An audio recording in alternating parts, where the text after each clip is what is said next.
What's up, people? Joshua Woodruff. Hey, look, I wanted to talk to y'all about something, and that is choices. I was sitting, just meditating, a lot of years ago, and God just put in my mind. He said, everything is a choice. Everything. And I thought about it, and there's nothing. Two things. Everything is a choice, and all evil comes from selfishness or self-desire, self-want. We're going to go with the choices right now. But just think about that one too. Everything is a choice. Everything. Even God's blessings are a choice, right? Deuteronomy, he says, you do this, you get blessings. You do this, you get curses. The list of curses is a lot longer than the blessings. There is nothing, and people say salvation is not a works-based salvation, but that's a lie. Yeah, I know it says, lest any man can boast, that it's not done. But think about this. Who accepts the gifts of salvation?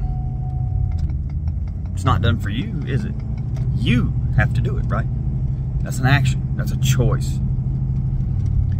The very basis of everything is on a choice.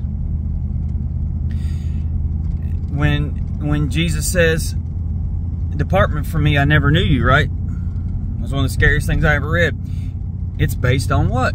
A choice. He said, why is he going to tell you that? Because you did what? You worked lawlessness. You didn't follow his commands. Then, think about this. The place we're trying to get, right? Heaven, right? What gets you into heaven? Your choices.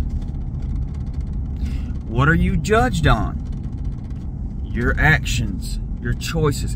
There is nothing that is promised to us, given to us. There is no outcome that is not based on your choices and your actions. So salvation is works-based. And I don't care, you can get theologians, you can get whoever to come at me with this. And then the very act of salvation is by choice. Alright, so choice is the greatest thing ever given to us. It is what determines everything in your life, right? Everything. So there's no outside source that's going to do this for you. The only choices that have been made for us are the choices that affect us negatively. I mean, pretty much. Things that were done for us that we've got to work through and come out on the other side through our choices, right?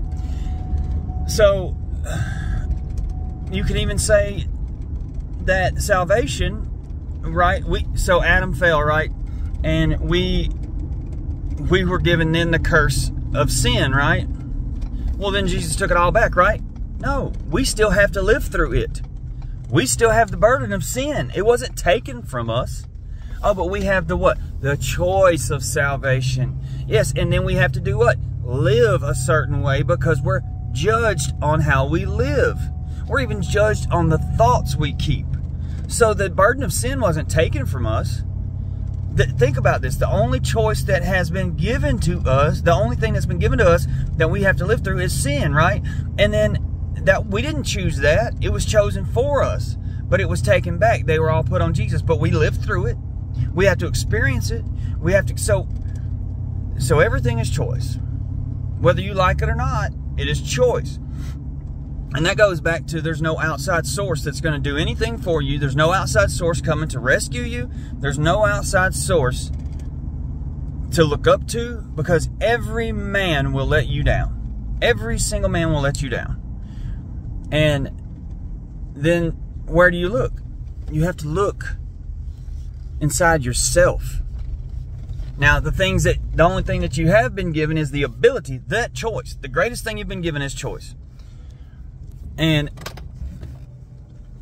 you can choose to live in such a way that you can be free from the burden of sin, so to speak. I mean, you're still burdened by it, but you can be free from it somewhat.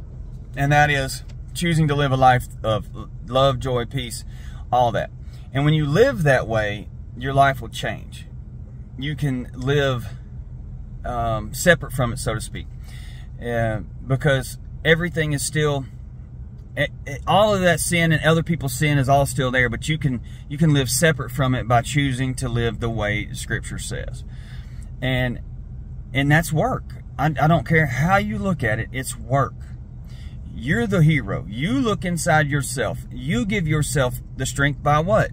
By choosing to live by the Scripture. You're the only one. There's nobody coming. You're the one that chooses how to live. You're the one that chooses salvation. You're the one that chooses joy, love, peace, all of those things. So look into this mentor or that mentor, like people that I've even looked up to, come to find out that they're not the same person that I thought they were, right? And then you find out some things about them, and then you see them in a different light.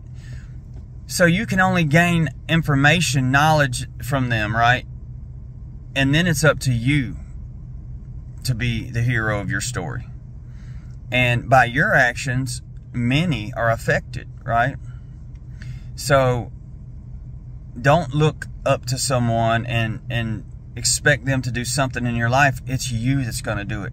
You've been given that choice. So now you have to decide. If you don't like the way you're living, change it. If you're overweight, stop eating sugar. Stop eating too much. Stop eating several times a day. Change it back down to once a day or twice a day at the most. Do it at the times that your body is active and not gonna store it. All right, do all these things that change the way you are, right? Meditate for more spiritual clarity. Pray for more spiritual clarity. But even that still goes back to your choices. If you want to gain something or change something, you have to do it. You have to make a decision and start today. If you just want something to change, it's never going to change if you don't take an action or a step towards it. And that's today. The sooner you want something to change, the sooner you take a step towards changing it. And it'll come sooner than later. Why you put it off and just... So you can pray and meditate about something, but it's not going to happen unless you take action. Like, what's his name? I can't remember his name. Big guy. Anyway, he says you can say that you want the weeds out of the garden, right? There's no weeds in the garden, there's no weeds in the garden, there's no weeds in the garden. But they're still going to grow. You have to go pick those weeds out of the garden. And if you don't want any more weeds in the garden, you have to stay on top of it. Right? It's the same thing in your life. Sin is a choice. All these things are choices, right? What you do with your mind and with your body are choices. And so prayer helps you when you can learn to focus the mind, because you have to stop and you have to settle your body and you have to pray. And that's another thing, is settling your body with these choices, because that helps you have mental clarity when you pray and meditate. That helps you make these choices, helps you make these decisions and these actions. And that is training yourself to settle. People say, I got ADHD, I know. Everybody's got something. You can train yourself to do anything. If there's something enjoyable that you want to do, if it's a video game, you can train yourself to sit there for long enough to play that video game. You can train yourself to do anything, and I don't care what ailment you have. So you can train yourself. Settle your mind. Focus on what you want. See it accomplished. Then start taking those steps to accomplish it. It'll happen sooner than later.